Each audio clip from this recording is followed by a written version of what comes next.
రోజు Iran America మధ్య చర్చలు జరగబోతున్నాయి. ఒమన్ వేదికగా ఇరు దేశాల మధ్య చర్చలు ఉండబోతున్నాయి. చర్చలు విఫలమైతే కనుక ఇరాన్ పై దాడి చేస్తామంటూ ట్రంప్ హెచ్చరిస్తున్నారు. ఇరాన్తో ఒక ఒప్పందం కోసం ట్రై చేస్తాం, ఒకవేళ అది విఫలమైతే ప్లాన్ బి రెడీగా ఉంది అంటూ ట్రంప్ వ్యాఖ్యానిస్తున్నారు.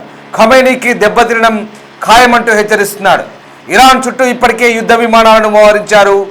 నిఘా విమానాలతో పాటు అదనపు దళాల రాక కూడా కొనసాగుతోంది.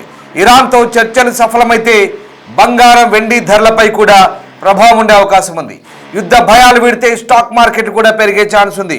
మరోవైపు ఇరాన్ అమెరికా చర్చలు కనుక విఫలమైతే పశ్చిమాసియాలో మళ్ళీ ఏం జరగబోతుందనే టెన్షన్లు ప్రారంభమవుతున్నాయి. ఒకవేళ చర్చలు కనుక విఫలమైతే ఖచ్చితంగా ఇరాన్పై అటాక్ చేసేందుకు ఏ మాత్రం వెనకడుగు వేయమంటూ అమెరికా చెప్తుండడం పరిస్థితికి మరింత అద్దం పడుతోంది.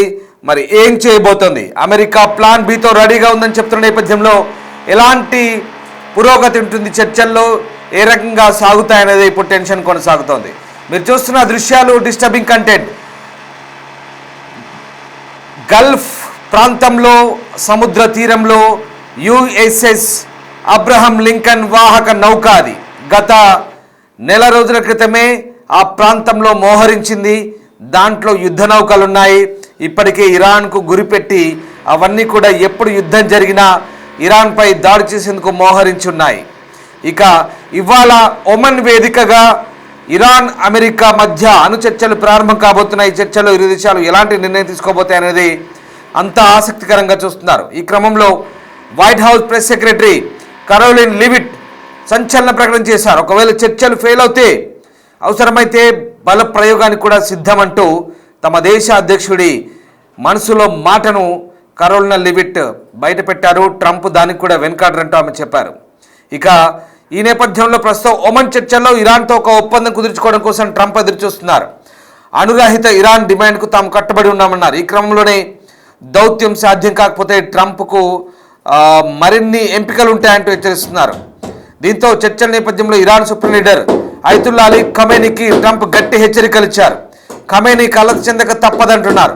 ఇదిలా ఉంటే రెవల్యూషనరీ గార్డ్స్ స్థావరంలోని అండర్ గ్రౌండ్లో టెహ్రాన్ దీర్ఘశ్రేణి ఖుర్రామ్ షెహర్ 4 క్షిపణులను మోహరించిందంటూ స్థానిక మీడియా కథనాలు చెప్తున్నాయి. అమెరికాకు చెందిన వాహక నౌకలు, యుద్ధ నౌకలు, నిఘా విమానాలతో పాటు అనేక మంది అదనపు దళాలు ఈ ప్రాంతంలో ఇప్పటికే మోహరించారు. ఇరాన్ ప్రభుత్వానికి వ్యతిరేకంగా జరిగిన అల్లర్లలో వేలాది మంది ఆందోళనకారులు ప్రాణాలు కోల్పోయారు. దీనిపై ట్రంప్ చాలా సీరియస్గా ఉన్నారు. ఆందోళనకారులకు ఏమైనా జరిగితే తాము జోక్యం చేసుకుంటామంటూ ఇప్పటికే టెహ్రాన్ హెచ్చరించారు. ఈ క్రమంలో అమెరికా యుద్ధ నౌకలను ఆ దేశం దిశగా పంపించడం ఉద్రిక్తతను మరింత పెంచింది. ఆ తర్వాత చర్చలకు ఇరు దేశాలు అంగీకరించాయి.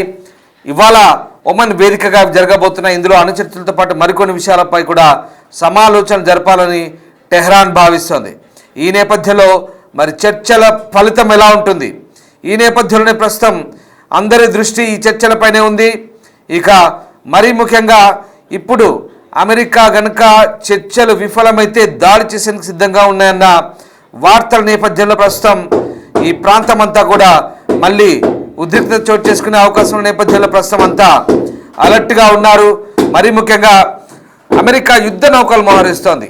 గల్ఫ్ దేశాల నుంచి వస్తున్న రిక్వెస్ట్ నేపథ్యంలో అమెరికా కొంత ఆలోచనలో పడ్డది. కానీ ప్రస్తుతం ఆ ప్రాంతం అంతా కూడా ఎప్పటికైనా అటాక్ చేసేందుకు సిద్ధంగా ఉన్న పరిస్థితిలో మరి ఏం జరగబోతుంది? మా ప్రతినిధి శివ జైన్ అవుతున్నారు ఢిల్లీ నుంచి. శివ, ప్రస్తుతం అందరి దృష్టి కూడా ఒమన్లో జరుగుతున్న అమెరికా ఇరాన్ చర్చలపైనే ఉండబోతోంది. చర్చలు ఎలా ఉండబోతున్నాయి? చర్చలు ఫెయిల్ అయితే కనుక అమెరికాకు చాలా ఆప్షన్స్ ఉన్నాయని చెప్తున్నారు. డైరెక్ట్గానే వాళ్ళు అనౌన్స్ చేస్తున్నారు. సో చర్చలు విఫలమైతే మళ్ళీ మధ్యప్రాచ్యంలో ఈ యుద్ధం తప్పదనుకోవచ్చా? ఎలా ఉండబోతే అసలు చర్చల సారాంశం ఎట్లా ఉంటుంది? రైట్ రామ్, ఇప్పుడు ప్రపంచం చూపంతా కూడా అమెరికా ఇరాన్ వైపే ఉంది. ప్రపంచ దేశాలన్నీ కూడా రెండు దేశాల వైపు ఉత్కంఠగా ఎదురు చూస్తూ ఉన్నాయి. అయితే ఇరు దేశాల మధ్య ఎప్పుడైనా యుద్ధం రావచ్చనే సంకేతాలు ఇరు దేశాల అధినేతలు ఇస్తున్న నేపథ్యంలో అందరూ కూడా ఉత్కంఠగా ఎదురు చూస్తున్నారు. మరోవైపు రెండు దేశాల ప్రజలు మాత్రం తీవ్ర ఆందోళన వ్యక్తం చేస్తున్నారు. గతంలో జరిగిన దాడుల వల్ల ఇటు ఇరాన్ లో దాదాపు వేల సంఖ్యలో మృతి చెందారు, అనేక మంది ఆసుపత్రులు పాలయ్యారు. ప్రెసెంట్ అయితే ఇరు దేశాల మధ్య ఇరాన్ అమెరికా మధ్య అడ్డు చర్చలు అయితే కొనసాగుతున్నాయి. ఒమన్ దేశం వేదికగా ఇరు దేశాల మధ్య ఈ సంభాషణలు చర్చలు అయితే జరుగుతున్నాయి. ఒకవేళ చర్చలు విఫలమైతే ఇరాన్ పై దాడి చేస్తామంటూ కూడా ట్రంప్ వ్యాఖ్యలు చేస్తున్నారు. ఇరాన్ తో ఒక ఒప్పందం కోసం ట్రై చేస్తున్నాం, ఒకవేళ విఫలమైతే ప్లాన్ బి రెడీగా ఉన్నట్టు కూడా ట్రంప్ కొన్ని కీలక వ్యాఖ్యలు అయితే చేశారు. ఖమేనీని దెబ్బతీయడం ఖాయమంటూ కూడా దెబ్బతినడం ఖాయమంటూ కూడా హెచ్చరికలు జారీ చేస్తున్నారు. ఇక ఇరాన్ చుట్టూ ఇప్పటికే యుద్ధ విమానాలను అరేబియా సముద్రంలో యుద్ధ నౌకలను కూడా ట్రంప్ మోహరించారు. విధ్వంసం సృష్టించే మాజీ ప్రెసిడెంట్ అబ్రహం లింకన్ పేరు మీద యుద్ధ నౌక అరేబియా సముద్రంలో మోహరించారు. యుద్ధ నౌక ద్వారా కూడా దాడి చేస్తే ఇరాన్ భారీగా దెబ్బతినే అవకాశం అంటూ ప్రధానంగా తెలుస్తోంది. ఇక ఇరాన్ చుట్టూ యుద్ధ విమానాలతో పాటు యుద్ధ నౌకలను అమెరికా మోహరించింది. ఇక విమానాలతో పాటు అదనపు దళాలు కూడా అక్కడికి వచ్చినట్టుగానే ప్రధానంగా చర్చలు నడుస్తూ ఉన్నాయి. ఇరాన్ తో చర్చలు సఫలమైతే బంగారం వెండి ధరలపై ప్రభావం ఉండే అవకాశం కనిపిస్తుంది. ఒకవేళ రెండు దేశాల మధ్య యుద్ధం ఉండకపోతే మాత్రం స్టాక్ మార్కెట్లు కూడా పెరిగే అవకాశం కనిపిస్తోంది.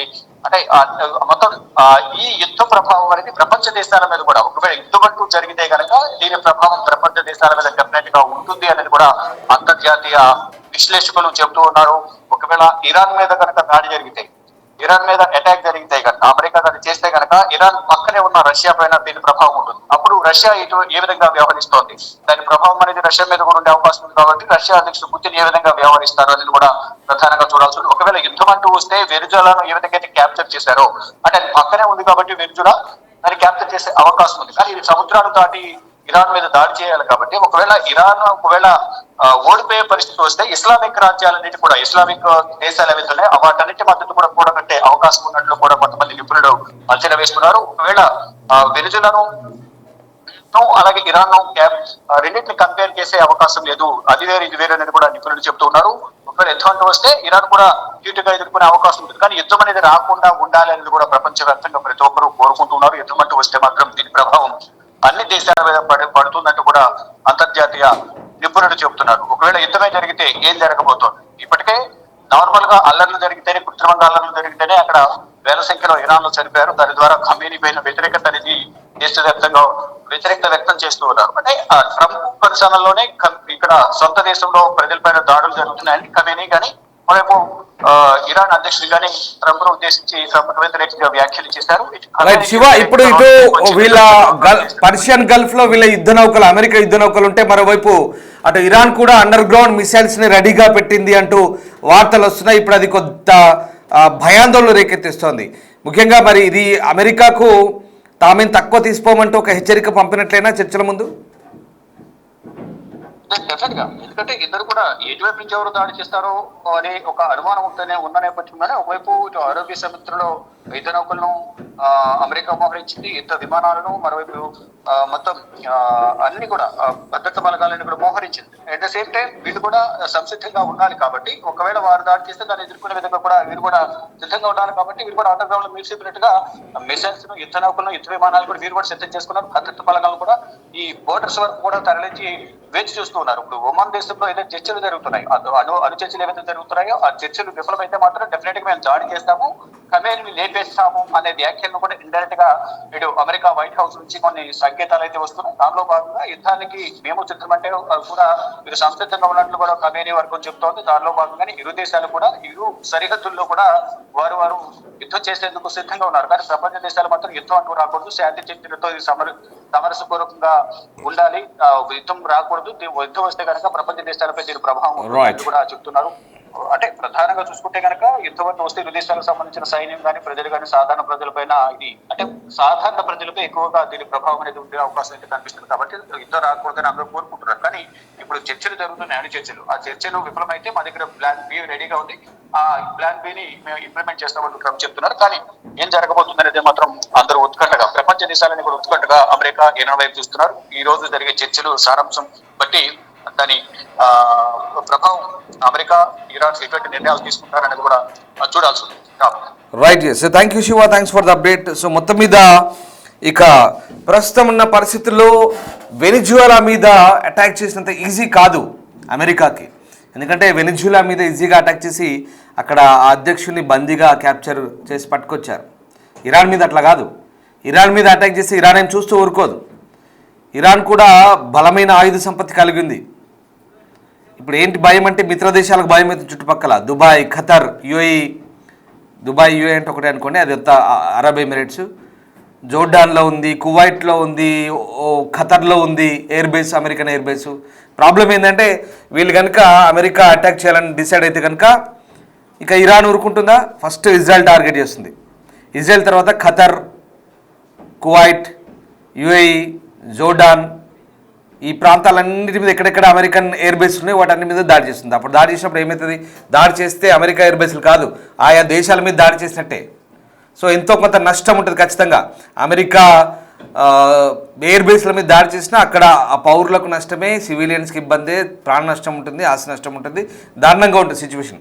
పశ్చిమాసియా అంతా మళ్ళీ బగ్గుమంటుంది. గల్ఫ్ దేశాలన్నీ కూడా ఇండైరెక్ట్గా యుద్ధంలోకి దిగినట్టే అవుతుంది అక్కడ. ఇది వాళ్ళ భయం. ఇక్కడ వీళ్ళేమో USS Abraham Lincoln Persian Gulf ప్రాంతంలో మోహరించారు. అదిగో ఆ నౌక అదే. అది ఎప్పుడో మోహరించారు, నెల రోజులు అవుతుంది దగ్గర. దాంట్లో అన్ని సిద్ధంగా ఉన్నాయి, ఆయుధాలతో సహా. వాహక నౌకల చూడండి, ఆ విమానాలన్నీ వరుసగా ఉన్నాయి దాని మీద. అవన్నీ ఎప్పుడో ఇట్లా ఆర్డర్ ఇవ్వగానే చిట్కలో వెళ్ళి టార్గెట్ని చేయడానికి రెడీగా ఉన్నాయి. వాళ్ళ దగ్గర కూడా బాలిస్టిక్ మిసైల్స్ ఉన్నాయి, ఖండాంతర క్షిపణులు చాలా ఉన్నాయి, ఇంకా న్యూక్లియర్ వార్ హెడ్స్ ఉన్నా ఆశ్చర్యపోవాల్సిన అవసరం లేదు. ప్రాబ్లం అంతా ఏంటంటే ఇప్పుడు అసలు ఇరాన్ అమెరికా చర్చలు, ఏం చర్చలు, ఒమన్లో ఏం జరగబోతుందంటే కనుక ఇరాన్ దగ్గర ఎట్టి పరిస్థితుల్లో న్యూక్లియర్ సంబంధించినటువంటి అణువస్త్రాలకు సంబంధించినటువంటి ఆయుధాల తయారీకి ఇప్పటికే చేయొద్దంటూ ఇజ్రాయెల్ దాడి చేసింది. మొన్న B-2 బాంబర్లతో అమెరికా దాడి చేసింది. ఇప్పటికే వాళ్ళకి సంబంధించినటువంటి ఆ అణ్వస్త్ర కేంద్రాల మీద దాడి చేసి డిస్ట్రాయ్ చేశారు. ఇప్పుడు ఫైనల్ చర్చలు ఇవి. మీరు ఎలాంటి అణ్వస్త్రాలు ఉండకూడదు మీ దగ్గర అంటే సరే అన్నప్పుడు సరేగా, లేదు మేము చేస్తాం మీరు ఏం పీక్కుంటారని ఇరాన్ కనుక అంటే ఇంకా అప్పుడు పరిస్థితి చేదాటిపోతుంది. మొత్తం న్యూక్లియర్ నిల్వలు ఏవైతే ఉన్నాయో ఆ యురేనియం నిల్వలన్నీ కూడా కంప్లీట్గా తీసేయాలని అమెరికా డిమాండ్ చేస్తుంది ఇరాన్ దగ్గర. లేదు మేము ఆల్రెడీ దాచిపెట్టుకున్నాం, స్టాక్ చేసుకున్నాం, మీ నుంచి ఏం కాదు, మీరు మమ్మల్ని ఏం చేయలేరని ఇరాన్ కనుక మొండికేస్తే పరిస్థితి చేదాటిపోతుంది. వెంటనే అమెరికా అటాక్ చేయడానికి రెడీగా ఉంది. సో అప్పుడు ఏమైంది? బ్రిటన్ రంగంలోకి దిగుతుంది అమెరికాకు మద్దతుగా, ఇజ్రాయెల్ రంగంలోకి దిగుతుంది. ఇక్కడ ఏమవుతుంది? ఇరాన్ ఆల్రెడీ బలమైన ఆయుధ సంపత్తి కలిగి ఉంది. అండర్ గ్రౌండ్ మిసైల్స్ని ప్రిపేర్ చేసి పెట్టినట్టు చెప్తున్నారు ఇప్పటికే. వాళ్ళంతా కూడా టక్క చుట్టుపక్కల అమెరికా ఎయిర్ బేస్లు, అమెరికా మిత్ర దేశాలు ఏవైతే ఉన్నాయో వాళ్ళందరిపైన కూడా వాళ్ళంతా కూడా అటాక్ చేస్తారు. అప్పుడు ఏమవుతుంది? పశ్చిమాసియాలో మళ్ళీ టెన్షన్లు, ఇంకా యుద్ధమే. ఇక అప్పుడు అన్ని దేశాలు ఇన్వాల్వ్ అయినట్టే, ఇండైరెక్ట్గా దేశాల మధ్య యుద్ధంగానే పరిణమిస్తుంది. అప్పుడు పరిస్థితి చేదాటిపోతుంది. సో ఇది సిచ్యువేషన్. అప్పుడు ఏమవుతుంది? మళ్ళీ ఈ బంగారం, వెండి ధరలు మనం యూజువల్గా రోజు చెప్పుకునే ఏంటంటే ఈ ధరలపైన ప్రభావం పడుతుంది. యుద్ధం ప్రారంభమైతే సేఫ్ ఇన్వెస్ట్మెంట్గా వాటి మీద పెట్టుబడులు పెడతారు, మళ్ళీ వాటి ధరలు అమాంతం ఆకాశం అంటాయి. ఇప్పటికే స్టాక్ చేసి పెట్టుకున్నారు. సో అప్పుడు ఇరాన్కు మద్దతుగా రష్యా ఒక స్టేట్మెంట్ ఇవ్వచ్చు, చైనా ఇవ్వచ్చు, అంత సాహసం చేయరు, బట్ ఇండైరెక్ట్గానే ఇస్తారు. అదంతా కూడా దేశాల మధ్య యుద్ధంగా పరిణమించే అవకాశం ఉండొచ్చు. అది నిజంగా జరుగుతుందా? అలాంటి పరిస్థితులు ఉంటాయి. ఇప్పటికే ఇరాన్లో పరిస్థితులు బాగాలేక అక్కడ ఖమేనీ ప్రభుత్వం అనేది నిజంగా గద్దె దిగాలంటూ అక్కడి ప్రజలే కోరుతున్నారు. అమెరికా దాకా అక్కర్లేదు, అమెరికా జోక్యం కూడా అవసరం లేదు, అక్కడ ప్రజలు డిమాండ్ చేస్తున్నారు. కానీ ఆ డిమాండ్లను, ఆందోళనలు ఉక్కుపాదంతో అణచివేశాడు. మొన్న ఒక 20 రోజుల క్రితం, 10 రోజుల క్రితం జరిగిన అల్లర్లలో దాదాపు అధికారిక లెక్కలే 6,000 మందిని చంపాయంటే అనధికారికంగా 20,000 మందిని దాకా చంపినట్టుగా లెక్కలున్నాయి. అనధికారికంగా చెప్తున్న మాట ఇవి. అంతమందిని ఖమేనీ పొట్టన పెట్టుకున్నాడు. ఇప్పటికే ఆ దేశంలో తీవ్ర వ్యతిరేకత ఉంది. అమెరికా ఏం చెప్పింది? మీరు అల్లర్లు కంటిన్యూ చేస్తుండే, ఆందోళన కంటిన్యూ చేస్తుండే, మేము the help is on the way అన్నాడు ట్రంప్. కానీ ఆగిపోయాడు. ఆ ప్రజలంతా నిరాశగా ఉన్నారు. ఖమేనీని గద్దెదించాలి. 79 తర్వాత ఎప్పుడైతే ఇస్లామిక్ రెవల్యూషనరీ పేరుతో ఖమేనీ ప్రభుత్వం ఏర్పడదో భయంకరమైన నిర్బంధం, ఆ మత ఛాందసవాదం, ఆ రూల్స్ను వాళ్ళపై నెట్టడం, అవినీతి, అడ్డగోలు నిర్బంధం. ఒక అమ్మాయి హిజాబ్ సరిగ్గా ధరించలేదు, 2022లో కొట్టి చంపారు. దాంతో ఇంకెక్కువైపోయినాయి అల్లరు. అప్పటి నుంచి స్టార్ట్ అయింది. మళ్ళీ 79 ముందు ఉన్నటువంటి పర్షియన్ ఇరాన్, అప్పుడు కాస్త స్వేచ్ఛాయుత వాతావరణం ఉండే పర్షియన్ ఇరాన్ ఏదైతే ఉందో ఆ పర్షియన్ ఇరాన్ రాజు మళ్ళీ వస్తా అంటున్నాడు ఆయన. సో ఆ రకమైనటువంటి అమెరికా వాళ్ళకు ప్రోత్సాహంగా వెనుదన్నులో ఉంటా అని చెప్తోంది. సో ఇది సిచ్యువేషన్. ఇప్పుడు ఇవాళ ఒమన్లో జరిగే చర్చలు ఎట్లా ఉంటాయని ఇంట్రెస్టింగ్గా ఉంటుంది. చర్చలు కనుక ఫెయిల్ అయితే పరిస్థితి ఎట్లా ఉంటుందో ఊహించుకోండి. అమెరికా పక్కాగా రెడీగా ఉంది ప్లాన్తో. అప్పుడు ఇరాన్ కూడా తక్కువేం కాదు. ఇరాన్ కూడా అంటే ఇప్పుడు ఎవరు చూస్తూ ఊరుకోరు, ఎవరి దేశం మీద ఎవరు దాడి చేసినా ఊరుకోరు. ఆయన 10 ఇంతలు చేసినా ఇక్కడ కనీసం దాంట్లో పావువంతానే చేస్తాడు డ్యామేజ్. ఇది పరిస్థితి. చూద్దాం, వెయిట్ అండ్ సీ ఎలా ఉండబోతుంది. ఒమన్లో జరిగే చర్చలు ఎలా ఉండబోతాయి. చర్చలు సఫలమైతే ఎట్లాంటి ఉద్రిక్తతలు ఉండవు. చర్చలు కనుక విఫలమైతే ఖచ్చితంగా పశ్చిమాసియా మళ్ళీ భగ్గుమనే ఛాన్సే కనిపిస్తోంది. ఖచ్చితంగా అవి జరగొద్దని కోరుకుందాం. Thank you.